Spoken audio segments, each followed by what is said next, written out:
the soldiers breaking through to drag us all away.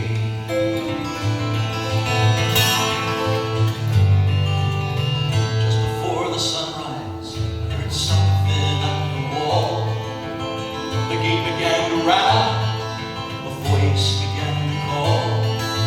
I hurried to the window and looked down into the street, expecting swords and torches and the sound of soldiers' feet. There was no one there but Mary, so I went down to let her in. John stood there beside me as she told us where she'd been. She said they removed him in the night. None of us knows where. The stone's been rolled away, and now his body isn't there. We both ran toward the garden, then John ran on ahead. We found the stone in the empty drawer, just the way that they'd said. But the winding sheet they'd wrapped him in was just an empty shell. How or where they'd taken him was more than I could tell.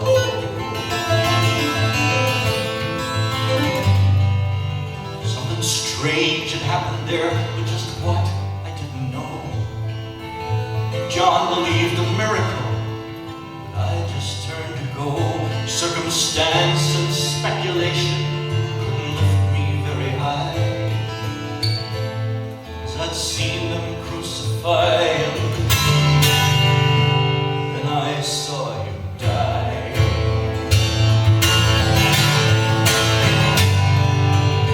Back inside the house again, the guilt and anguish came. Everything I promised him just added to my shame. As when at last it came to choices, I denied I knew his name. If he was alive,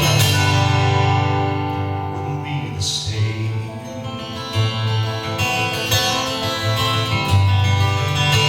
Suddenly the air was filled with strange and sweet perfume. Light came from everywhere, drove shadows from the room. Jesus stood before me with his arms held open wide, and I fell down on my knees, just clung to him and cried. He raised me to my feet as I looked into his eyes. Love was shining out from him like sunlight from the skies.